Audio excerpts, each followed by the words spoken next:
삼성전자 주주분들, 요즘 삼성전자 투자자들 사이에서 가장 자극적인 숫자가 하나 나왔습니다. 59만 원, 삼성전자 목표가가 59만 원까지 나왔다는 이야기가 돌면서 많은 분들이 이런 생각을 하실 거예요. 이게 진짜 가능한 숫자인가? 30만 원도 겨우 넘었는데 59만 원이면 너무 멀리 간 이야기 아닌가? 아니면 이번 AI 반도체 사이클이 그 정도로 큰 건가? 솔직히 59만 원이라는 숫자는 그냥 들으면 너무 과감해 보입니다. 삼성전자가 30만 원을 넘었다고 해도 거기서 거의 2배 가까이 더 가야 하는 숫자잖아요. 그런데 여기서 중요한 건 59만 원이라는 숫자를 믿느냐, 안 믿느냐가 아닙니다. 더 중요한 건 왜 시장에서 이런 숫자가 나오기 시작했느냐예요. 예전에 삼성전자는 스마트폰, TV, 가전, 메모리 사이클을 같이 보는 회사였습니다. 그런데 지금 시장은 삼성전자를 AI 인프라 시대의 핵심 공급망으로 다시 보려고 합니다. HBM, 서버 DRAM, 낸드, 데이터 센터, 패키징, 파운드리, 여기에 엔비디아와 빅테크의 AI 투자까지 연결해서 삼성전자의 체급을 다시 계산하고 있는 거죠. 자, 여기서 우리가 봐야 할 게 있습니다. 59만 원은 그냥 희망회로가 아니라 몇 가지 조건이 맞아야 가능한 시나리오입니다. 그 조건이 맞으면 삼성전자는 단순히 30만 원짜리 국민주가 아니라 AI 반도체 사이클의 글로벌 대형주로 재평가받을 수 있습니다. 하지만 그 조건이 깨지면 59만 원은 리포트 속 숫자로만 끝날 수 있어요. 오늘은 삼성전자 59만 원 전망이 진짜 가능한 이야기인지, 그리고 투자자들이 무엇을 봐야 하는지 큰 흐름으로 풀어보겠습니다. 먼저 이 질문부터 던져야 합니다. 삼성전자 59만 원이 되려면 무엇이 가장 먼저 바뀌어야 할까요? 단순히 주가가 올라야 하는 게 아닙니다. 시장 인식이 바뀌어야 합니다. 삼성전자를 예전처럼 메모리 업황 좋을 때 오르고 꺾이면 빠지는 경기 민감주로만 보면 59만 원이라는 숫자는 쉽게 나오기 어렵습니다. 그런데 시장이 삼성전자를 AI 인프라가 커질수록 이익 체력이 구조적으로 커지는 기업으로 보면 이야기가 달라집니다. 이 차이가 굉장히 큽니다. 예전 메모리 사이클은 좋을 때 벌고 나쁠 때 크게 꺾이는 구조였어요. 그래서 투자자들은 늘 불안했습니다. 지금 좋아도 공급 늘어나면 또 가격 무너지는 거 아니야? 삼성전자 이익 좋아진다더니 또 사이클 꺾이는 거 아니야? 이런 생각을 했죠. 그런데 이번 사이클은 조금 다르게 보는 시각이 나옵니다. AI 데이터 센터 투자가 단순한 유행이 아니라 몇 년짜리 인프라 투자로 이어지고 있습니다. 엔비디아 GPU가 계속 팔리고 빅테크들이 AI 서버를 계속 깔고 AI 모델이 커질수록 더 많은 메모리와 저장 장치가 필요해집니다. 그러면 메모리 수요가 PC와 스마트폰 중심이던 과거와 다르게 움직일 수 있어요. 쉽게 말하면요. 예전에는 메모리가 소비자 경기와 같이 흔들렸다면 지금은 AI 인프라 투자와 같이 움직이기 시작한 겁니다. 이 변화가 진짜라면 삼성전자에 주는 밸류에이션도 달라질 수 있습니다. 여기서 가장 중요한 키워드가 HBM입니다. HBM은 이제 반도체 투자자라면 모를 수 없는 단어가 됐죠. AI 서버 안에서 GPU가 엄청난 연산을 하려면 옆에서 데이터를 빠르게 밀어 넣어주는 메모리가 필요합니다. 그게 HBM입니다. GPU가 천재의사라면 HBM은 그 옆에서 수술 도구를 빠르게 건네주는 팀입니다. 아무리 의사가 뛰어나도 옆에서 도구가 늦게 오면 수술 속도가 떨어지잖아요. AI도 비슷합니다. GPU가 아무리 강해도 메모리가 데이터를 빨리 공급하지 못하면 AI 서버 전체 성능이 막힙니다. 그래서 엔비디아가 더 강력한 GPU를 만들수록 HBM의 중요성은 같이 커집니다. 그동안 시장은 HBM에서 SK하이닉스에 훨씬 더 높은 프리미엄을 줬습니다. 이건 부정할 수 없어요. SK하이닉스가 먼저 좋은 평가를 받았고 주가도 훨씬 강하게 반응했습니다. 반대로 삼성전자는 질문을 받아왔습니다. HBM은 언제 확실히 따라잡을 거냐? 엔비디아 공급은 어떻게 되느냐? HBM 서에서는 판이 바뀔 수 있느냐? 삼성전자 59만 원 시나리오에서 가장 중요한 첫 번째 조건은 바로 이겁니다. 삼성전자가 HBM에서 후발주가 아니라 다시 주도권을 노릴 수 있는 회사로 시장에 인정받아야 합니다. HBM4, 차세대 패키징, 서버 메모리 공급에서 삼성전자가 실제 고객과 물량을 보여줘야 합니다. 말이 아니라 숫자가 필요합니다. 그런데 삼성전자를 HBM 하나만으로 보면 또 놓치는 게 있습니다. 삼성전자의 진짜 힘은 메모리 전체 포트폴리오입니다. HBM만 하는 회사가 아니죠. 범용 DRAM이 있고 서버 DRAM이 있고 낸드가 있고 SSD가 있고 패키징과 파운드리까지 연결할 수 있는 구조가 있습니다. AI 서버는 HBM만 먹고 사는 게 아닙니다. 고성능 GPU 옆에는 HBM이 붙지만 서버 전체에는 여전히 엄청난 DRAM이 필요합니다. CPU 주변에도 메모리가 필요하고 데이터 처리와 저장을 위해 SSD와 낸드도 필요합니다. 데이터 센터가 커질수록 데이터를 저장하고 이동시키는 비용도 커집니다. 이 말은 AI 투자가 길어질수록 메모리 수요가 여러 방향으로 퍼질 수 있다는 뜻입니다. HBM은 가장 화려한 주인공이고 서버 DRAM은 넓은 바닥을 깔아주는 핵심이고 낸드는 데이터 저장량이 늘어날수록 다시 살아날 수 있는 영역입니다. 삼성전자는 이 세 가지를 모두 갖고 있습니다. 그래서 삼성전자 59만 원 전망을 보려면 HBM만 보면 안 됩니다. D램 가격이 얼마나 올라가는지, 서버용 메모리 수요가 얼마나 강한지, 낸드 가격이 바닥을 다지고 회복하는지 이걸 같이 봐야 합니다. 만약 HBM만 좋고 범용 DRAM이나 낸드가 약하면 삼성전자의 이익 체력은 생각보다 제한될 수 있습니다. 반대로 HBM, 서버, DRAM, 낸드가 같이 살아나면 삼성전자 이익 추정치는 훨씬 더 커질 수 있어요. 이때 59만 원이라는 숫자가 조금 더 현실적인 시나리오로 바뀌는 겁니다. 삼성전자 59만 원을 이야기할 때 엔비디아를 빼놓을 수 없습니다. 지금 AI 반도체 사이클의 중심은 결국 엔비디아입니다. 엔비디아가 어떤 플랫폼을 내놓고 어떤 메모리를 쓰고 어떤 공급망을 선택하느냐에 따라 전 세계 반도체 밸류 체인이 움직입니다. 블랙웰 이후 차세대 플랫폼으로 갈수록 메모리 비중이 더 커질 수 있다는 전망이 나오고 있습니다. 이게 삼성전자에게 중요한 이유가 있습니다. AI 칩이 발전할수록 연산 성능만 높이는 게 아니라 데이터를 더 빠르게, 더 많이 처리해야 합니다. 그러면 메모리의 원가 비중과 중요도가 올라갑니다. 예전에는 GPU가 주인공이고 메모리는 보조처럼 보였다면 앞으로는 메모리가 AI 시스템 성능을 좌우하는 핵심 부품으로 더 부각될 수 있는 거죠. 삼성전자가 여기서 HBM4, 차세대 메모리, 고성능 DRAM 공급을 확실히 늘릴 수 있다면 엔비디아 사이클의 직접 수혜를 더 크게 받을 수 있습니다. 하지만 여기에는 조건이 있습니다. 엔비디아와 빅테크 고객들이 삼성전자의 제품을 신뢰해야 합니다. AI 서버는 비싸고 데이터 센터 투자는 엄청난 돈이 들어갑니다. 이런 시장에서 고객사는 단순히 싸게 공급해줄 회사를 찾지 않습니다. 품질, 수율, 안정성, 납기, 공급망 신뢰를 봅니다. 삼성전자가 59만 원까지 가려면 결국 글로벌 고객에게 삼성전자는 이 AI 사이클을 안정적으로 받쳐줄 수 있다는 신뢰를 줘야 합니다. 여기서 수율 이야기를 꼭 해야 합니다. HBM이나 첨단 메모리에서 수율은 그냥 기술 용어가 아닙니다. 돈입니다. 쉽게 말하면요. 같은 장비, 같은 인력, 같은 시간으로 칩을 100개 만들었는데 그중에 70개가 정상 제품이면 수율이 70%인 거고 90개가 정상 제품이면 수율이 90%인 겁니다. 같은 공장에서 더 많은 정상 제품이 나오면 원가는 내려가고 마진은 좋아집니다. 붕어빵으로 생각해보면 쉬워요. 밀가루도 똑같이 쓰고 팥도 똑같이 쓰고 가스도 똑같이 쓰는데 탄 붕어빵이 많으면 돈을 못 벌잖아요. 반대로 대부분 멀쩡하게 나오면 같은 재료로 더 많이 팔 수 있습니다. 반도체도 마찬가지입니다. HBM에서 수율이 올라간다는 건 단순히 기술이 좋아졌다는 뜻이 아니라 삼성전자가 더 높은 이익률을 낼 수 있다는 뜻입니다. 59만 원 시나리오가 가능하려면 삼성전자가 HBM에서 수율과 고객 인증, 공급 물량을 동시에 증명해야 합니다. 시장에서는 말보다 숫자를 봅니다. 수율이 안정되고 고객 공급이 늘고 그게 실적 발표에서 마진 개선으로 보이면 외국인도 다시 계산합니다. 삼성전자가 HBM에서 진짜 돌아오고 있구나. 이 인식이 생길 때 삼성전자는 단순 메모리주가 아니라 AI 메모리 재평가주가 될 수 있습니다. 그런데 59만 원 전망을 이야기하면서 파운드리를 빼놓으면 안 됩니다. 삼성전자는 메모리만 하는 회사가 아닙니다. 파운드리도 하고 있습니다. 문제는 이 파운드리가 삼성전자에게 기회이면서 동시에 부담이라는 점입니다. TSMC는 지금 AI 파운드리 시장에서 압도적인 위치를 갖고 있습니다. 엔비디아, 애플, AMD, 빅테크 고객들이 TSMC 생태계 안에 깊게 들어가 있습니다. 최근 엔비디아가 대만에 대규모 투자를 언급하고 TSMC와의 협력을 더 강화하는 흐름도 나왔죠. 이건 삼성전자 입장에서는 굉장히 부담스러운 장면입니다. AI 반도체 사이클이 커질수록 TSMC는 파운드리 프리미엄을 더 강하게 받을 수 있습니다. 그럼 삼성전자는 어떻게 해야 하느냐? 메모리에서 확실히 돈을 벌고 파운드리에서는 적자 부담을 줄이며 의미 있는 고객 확보를 보여줘야 합니다. 삼성전자 59만 원은 메모리만으로도 가능성이 생길 수 있지만 파운드리가 계속 큰 부담으로 남으면 시장은 할인율을 줄 수밖에 없습니다. 메모리는 좋은데 파운드리 손실이 계속 발목 잡는 거 아니야? 이 질문이 남아있으면 주가가 더 가는데 한계가 생길 수 있습니다. 반대로 파운드리에서 적자가 줄고 AI 칩이나 고성능 반도체 고객과의 성과가 나오면 삼성전자 전체 밸류에이션은 훨씬 좋아질 수 있습니다.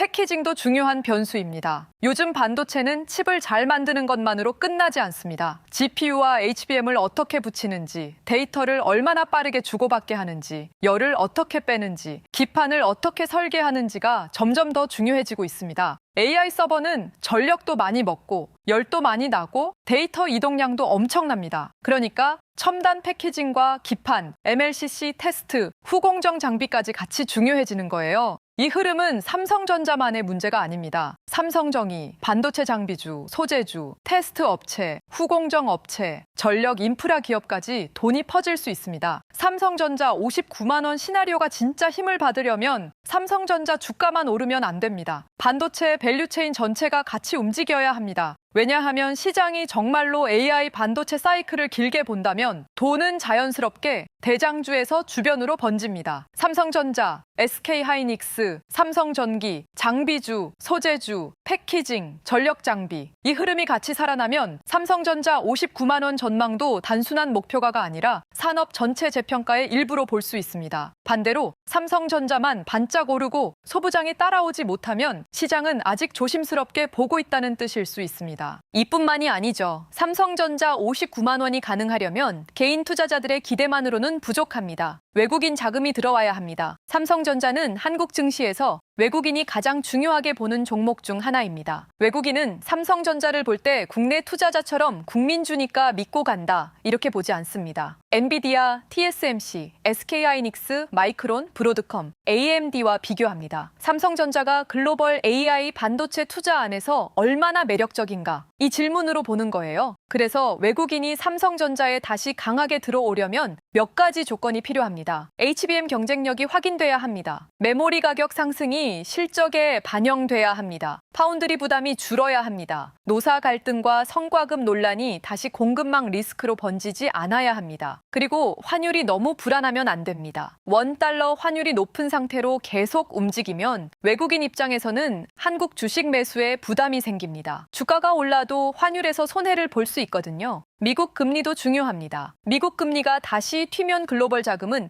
위험 자산보다 안전 자산 쪽을 봅니다. 반대로 금리가 안정되고 환율이 내려오고 엔비디아와 AI 반도체주가 계속 강하면 외국인은 한국 반도체를 다시 볼 수 있습니다. 삼성전자 59만 원은 결국 외국인 수급의 회복 없이는 쉽게 가기 어려운 숫자입니다. 코스피 흐름도 같이 봐야 합니다. 삼성전자가 59만 원이 되려면 삼성전자 혼자만 잘해서는 부족할 수 있습니다. 코스피 전체가 더 높은 레벨로 올라가야 합니다. 최근 코스피 8,001만 전망이 계속 나오는 이유도 결국 반도체와 AI 인프라 때문입니다. 삼성전자와 SK하이닉스가 코스피 시가총액과 실적에서 차지하는 비중이 워낙 큽니다. 이 두 종목이 움직이면 코스피가 움직입니다. 반대로 코스피가 대세장으로 가면 연기금, 기관, ETF, 패시브 자금은 삼성전자와 SK하이닉스를 그냥 지나치기 어렵습니다. 지수 자금이 들어오면 대형주에는 구조적으로 수급이 붙습니다. 그런데 여기서 조심할 것도 있습니다. 코스피가 너무 빠르게 오르고 단일 종목 레버리지 ETF나 단기 자금이 과하게 붙으면 상승 속도가 빨라지는 만큼 조정도 거칠어질 수 있습니다. 삼성전자 59만 원을 보려면 코스피가 단순 과열장이 아니라 실적 기반으로 올라가는지 봐야 합니다. 코스피 상장사 이익이 계속 늘고 반도체 외에도 전력 장비, 조선, 자동차, 금융, 소부장으로 돈이 넓게 퍼져야 건강한 장세입니다. 삼성전자만 급하게 올라가고 외국인은 계속 팔고 환율은 불안하고 레버리지 수급만 붙어 있다면 그건 오래 가기 어렵습니다. 좋은 뉴스가 실제 돈의 이동으로 이어지는지 봐야 되는 거예요. 노사와 성과급 논란도 삼성전자 전망에서 빼놓을 수 없습니다. 어떤 분들은 이렇게 생각할 수 있습니다. 주가는 실적이 중요하지 노조 문제는 지나가면 끝나는 거 아니야? 물론 단기적으로는 맞을 수 있습니다. 파업이 철회되고 생산 차질 우려가 줄어들면 시장은 안도합니다. 하지만 문제는 그 다음입니다. 성과급 논란이 DS와 DX의 갈등으로 번지고 주주와 직원 사이의 자본 배분 논쟁으로 커지고 협력사와 하청 노조로까지 번지면 이건 단순한 노사 뉴스가 아닙니다. 기업의 비용 구조와 조직 안정성 그리고 외국인 투자자들의 할인율에 영향을 줄 수 있습니다. 삼성전자 59만 원이 되려면 시장이 삼성전자를 AI 반도체를 안정적으로 공급할 수 있는 회사로 봐야 합니다. 그런데 내부 갈등이 계속 이어지면 고객사와 투자자 입장에서는 한 번 더 계산하게 됩니다. 이 회사가 정말 중요한 시기에 흔들리지 않을 수 있나? TSMC와 비교하면 이 부분이 더 중요해집니다. 엔비디아와 대만 생태계는 AI 공급망을 빠르게 키우고 있습니다. 삼성전자가 그 사이에서 주도권을 잡으려면 내부 갈등을 최소화하고 고객 신뢰를 회복하고 직원 보상과 주주 신뢰 사이의 균형을 잡아야 합니다. 돈을 많이 버는 것도 중요하지만 그 돈을 어떻게 쓰느냐도 이제 주가의 일부가 된 겁니다. 그럼 삼성전자 59만 원은 진짜 가능한가? 제 생각은 이렇습니다. 불가능한 숫자는 아닙니다. 하지만 그냥 시간이 지나면 자동으로 가는 숫자도 아닙니다. 몇 가지 조건이 맞아야 합니다. 먼저 HBM4에서 삼성전자가 확실한 성과를 보여줘야 합니다. 엔비디아와 빅테크 고객사 쪽에서 품질과 공급 신뢰를 인정받아야 합니다. 두 번째로 서버 DRAM 가격이 강하게 유지돼야 합니다. HBM만 좋은 게 아니라 범용 DRAM과 서버 메모리까지 가격이 버텨줘야 삼성전자 이익이 넓게 좋아집니다. 세 번째로 낸드 회복이 붙어야 합니다. AI 데이터 센터가 커질수록 저장 장치 수요도 늘어날 수 있기 때문에 낸드가 살아나면 삼성전자에는 추가 동력이 됩니다. 네 번째로 파운드리 부담이 줄어야 합니다. TSMC와 격차를 당장 뒤집지는 못하더라도 적자 부담이 줄고 의미 있는 고객 뉴스가 나와야 합니다. 다섯 번째로 외국인이 돌아와야 합니다. 삼성전자 59만 원은 국내 개인의 기대만으로 만들 수 있는 숫자가 아닙니다. 마지막으로 내부 리스크가 줄어야 합니다. 노사 갈등, 성과급 논란, 사업부 간 불만이 계속 시장을 불안하게 만들면 주가는 프리미엄을 받기 어렵습니다. 이 조건들이 맞으면 59만 원은 허황된 숫자가 아니라 AI 반도체 슈퍼사이클에서 나올 수 있는 상단 시나리오가 됩니다. 하지만 조건이 몇 개라도 크게 흔들리면 그 숫자는 다시 멀어질 수 있습니다. 여기서 투자자들이 제일 조심해야 할 게 있습니다. 목표가는 방향을 보여줄 수 있지만 내 매매를 대신해주지는 않습니다. 59만 원 전망이 나왔다고 해서 지금 가격에서 무조건 사야 한다는 뜻은 아닙니다. 반대로 목표가가 너무 높아 보인다고 해서 무조건 다 팔아야 한다는 뜻도 아니에요. 중요한 건 내가 어떤 시간표로 삼성전자를 보는지입니다. 단기 투자자라면 30만 원 위에서 거래량과 수급을 봐야 합니다. 주가가 30만 원 위에 안착하고 조정이 나와도 바로 회복하고 외국인과 기관이 계속 받쳐준다면 추세는 더 이어질 수 있습니다. 하지만 30만 원 위에서 거래량만 터지고 외국인이 팔고 환율이 불안하고 반도체 대형주가 동시에 흔들리면 단기 조정은 충분히 나올 수 있습니다. 장기 투자자라면 조금 더 큰 그림을 봐야 합니다. HBM4 성과, 드람 가격, 낸드 회복, 파운드리 부담 완화, 패키징과 소부장 확산, 외국인 수급, 이 흐름이 계속 살아있으면 삼성전자는 단기 조정을 거쳐도 더 높은 가격대를 다시 시도할 수 있습니다. 좋은 기업을 보유하는 것과 좋은 가격에 들어가는 건 다른 문제입니다. 그래서 지금은 흥분보다 확인이 필요합니다. 삼성전자 59만 원 전망을 볼 때 SK 하이닉스도 같이 봐야 합니다. 하이닉스는 이미 HBM 프리미엄을 강하게 받은 종목입니다. 그래서 하이닉스가 계속 강하게 간다면 시장은 AI 메모리 사이클을 여전히 좋게 보는 겁니다. 반대로 하이닉스가 크게 흔들리면 삼성전자도 영향을 받을 수밖에 없습니다. 그런데 삼성전자와 하이닉스는 같은 반도체주이면서도 성격이 조금 다릅니다. 하이닉스는 HBM 집중도가 강한 주도주에 가깝습니다. 삼성전자는 메모리 전체, 낸드, 파운드리, 모바일, 가전까지 가진 종합 반도체 전자기업에 가깝죠. 그래서 상승장에서는 하이닉스가 더 빠르게 갈 수 있습니다. 하지만 삼성전자는 후발 회복 기대와 체급 재평가가 붙으면 더 넓은 투자자층이 들어올 수 있습니다.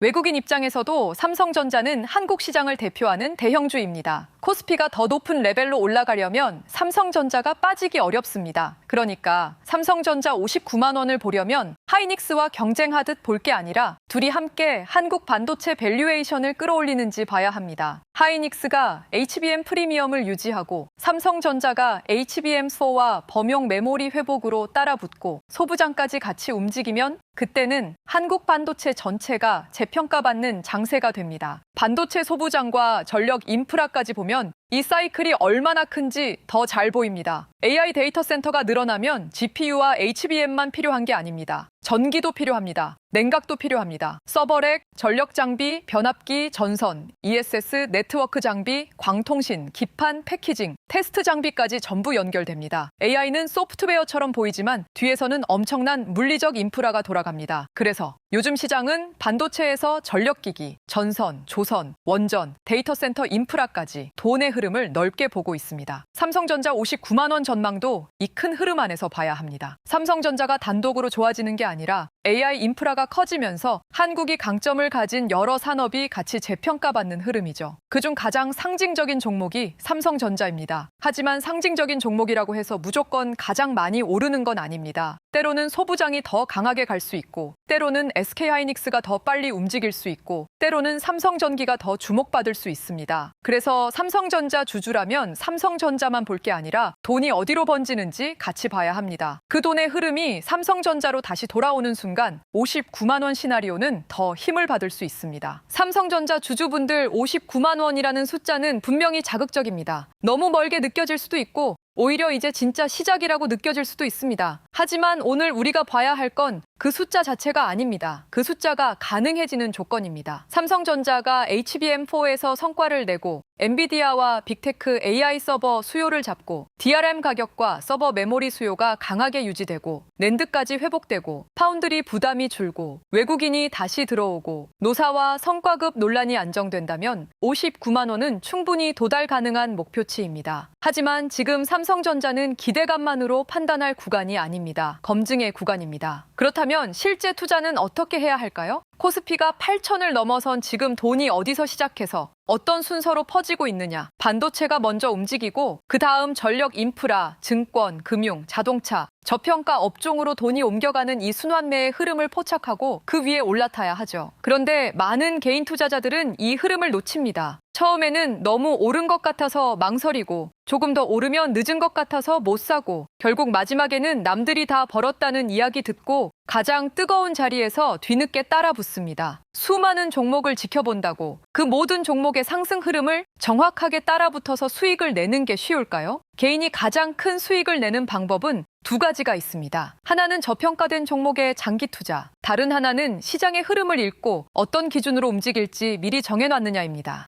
그래서 이번에 배포드릴 전자책은 바로 코스피 8천의 시대, 돈의 흐름을 읽는 법입니다. 이 책에는 지금 코스피의 상승세가 어디까지 갈지, 돈은 어떤 순서로 움직이는지, 외국인과 기관은 무엇을 다르게 사는지, 그리고 상승장에서 투자에 실패하는 사람들은 어떤 실수를 하는지까지 담았습니다. 초보 투자자라면 반드시 한번 읽어보시고 이미 투자 경험이 있는 분들도 지금 내가 시장을 제대로 따라가고 있는지 꼭 점검해 보시기 바랍니다. 아래 링크에서 신청 페이지를 작성하시면 자동으로 전자책 다운로드 페이지로 이동됩니다. 1년도 안 되는 짧은 기간 동안 국내 주식시장은 2배 이상의 폭등을 기록했습니다. 그리고 그만큼 주식 투자자와 아닌 사람들의 자산 격차도 빠르게 벌어지고 있죠. 이 기회를 그냥 뉴스로만 흘려보내지 마세요.